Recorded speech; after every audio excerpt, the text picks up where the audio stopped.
السلام عليكم، أهلا وسهلا بيكم في خيط وغرزة. والنهاردة درس جديد من دروس تعليم أساسيات الكروشيه للمبتدئين. النهاردة عندنا غرزة مهمة جدا جدا في شغل الكروشيه وفي أساسيات الكروشيه، وما ينفعش كده ندخل عالم الكروشيه من غير ما تبقى الغرزة دي في دماغنا ومتعلمينها كويس قوي. تابعوني لآخر الفيديو علشان نطلع من الفيديو ده متعلمين الغرزة وشاربينها شرب. النهاردة هنشرح غرزة العمود بلفة، أو نقدر نقول عليها غرزة البريد، موجودة في بعض الباترونات باسم البريد.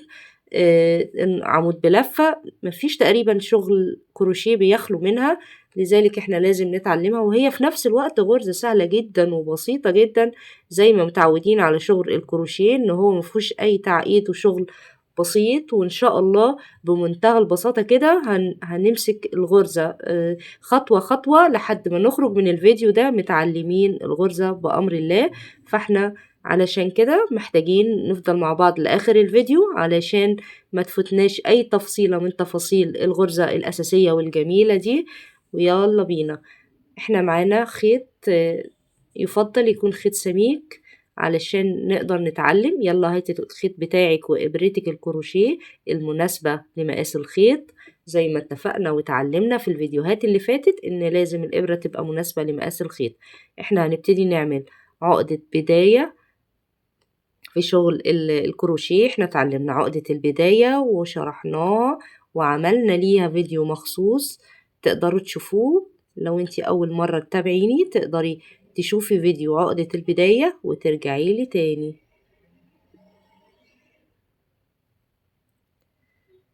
هنعمل عقدة البداية كده وهنبتدي. علشان نعمل عقدة غرزة العمود احنا هنحتاج نعمل سلسلة. هنعمل سلسلة علشان نأسس عليها شغلنا. طبعا احنا شرحنا السلسلة برضو في فيديو منفصل، كل حاجة موجودة على القناة تقدري تتابعيها وتشوفيها. كل الفيديوهات موجودة على القناة. احنا بنعمل سلسلة بعدد عشوائي لان احنا ما عندناش عدد معين، احنا بس دي عينة للتعليم. بنعمل السلسلة اهو زي ما انتوا شايفين لحد ما نوصل لعدد معقول نبتدي نتعلم عليه.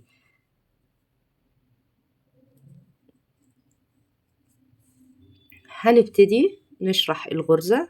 العدد ده معقول ان انا ابتدي اتعلم بيه. ارتفاع غرزة العمود او العمود بلفة ارتفاعها 3 سلاسل، يعني بمعنى ان احنا هنعد 3 سلاسل ونشتغل من بعدهم. يعني هنعد 1 2 3 ونشتغل في اللي بعديها، يعني هنسيب ال3 سلاسل الاخرانيين اللي احنا اشتغلناهم دول ونقدرهم اكنهم عمود، لان ارتفاع غرزة العمود بيساوي 3 سلاسل. وغرزة العمود بقى بنشتغلها ازاي؟ هنبتدي دلوقتي اهو بناخد لفة على الخيط، على الإبرة كده اهو من الخيط، وننزل كده اهو في السلسلة جوه السلسلة جوه الغرزة بتاعة السلسلة كده اهو، ننزل بالإبرة وناخد لفة ونخرج بيها كده اهو من الإبرة، ونرتفع شوية كده، نعلى شوية، نخلي كل الحلقات اللي عندي بمقاس واحد كده على الإبرة كده اهو. هنعمل ايه بقى؟ يعني انا سحبت الحلقة، سحبت الخيط من جوه غرزة السلسلة، وهبتدي ارتفع بيها كده، اشدها كده بحيث تساوي باقي الغرز عندي على الابرة، ما تبقاش مشدودة كده، يبقى ما كده مفيش تساوي. لا انا هعملها كده، هجيبها بطول الفتلتين الموجودين على الابرة كده. انا عندي 3 حلقات على الابرة، 1 2 3. ال3 حلقات دول انا هعمل ايه بقى؟ هاخد لفة من الخيط بتاعي واخرج من 2.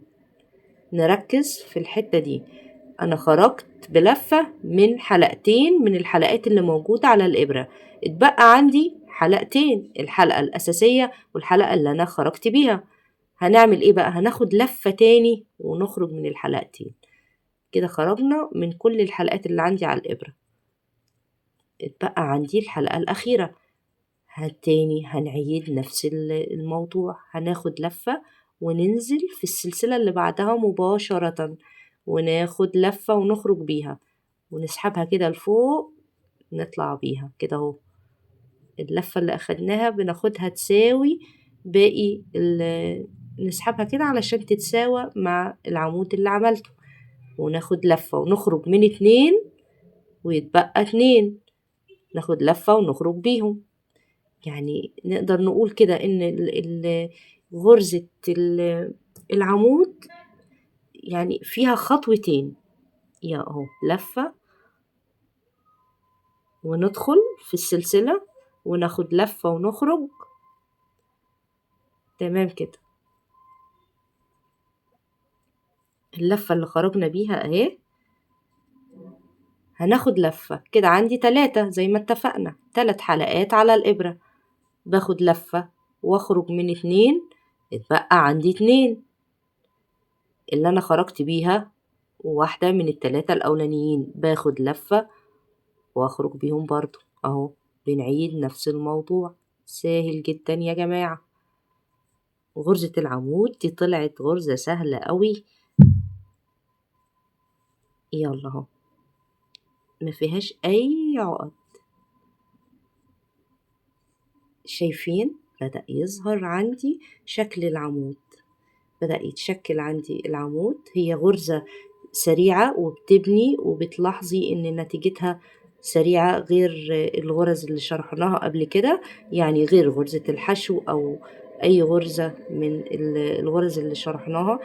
كمان لسه في انواع تاني من العمود، في عمود بكذا طريقة وكذا لفة، في حاجات يعني غرزة العمود دي غرزة متفرعة، لان هي غرزة اساسية في الكروشيه، فهي علشان كده غرزة متفرعة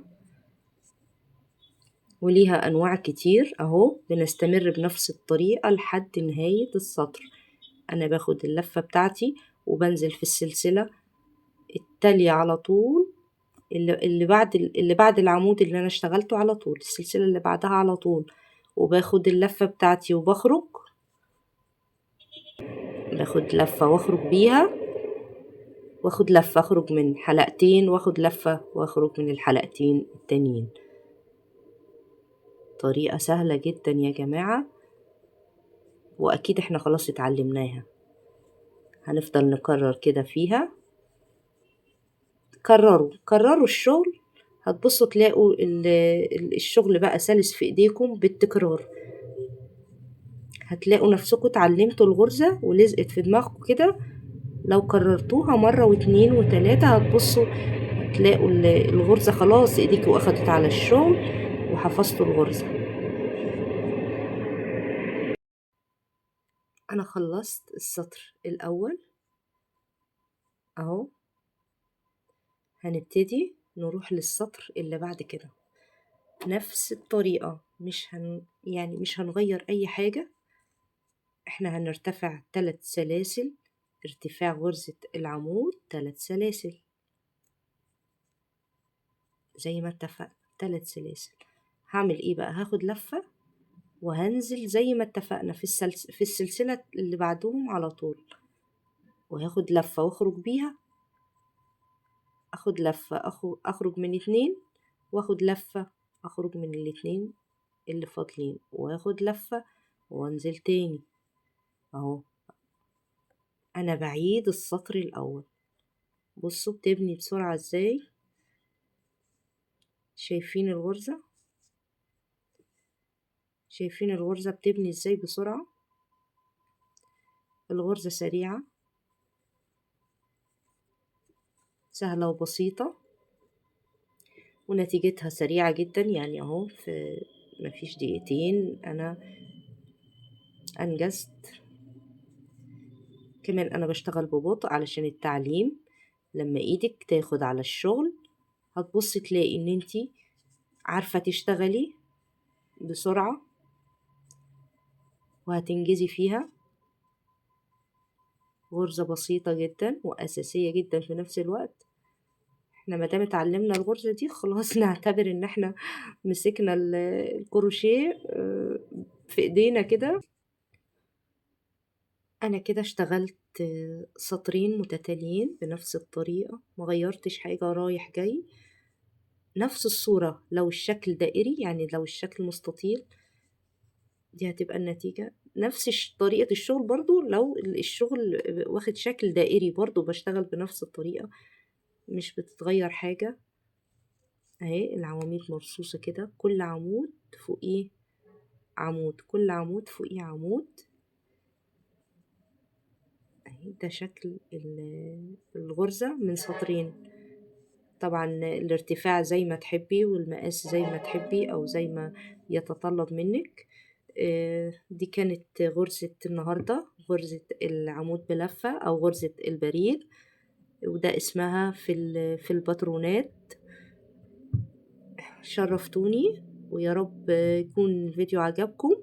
ما تنسوش اللايك والسبسكرايب وتفعيل الجرس عشان يوصلكم كل جديد، وإن شاء الله غرزة جديدة مع خيط وغرزة.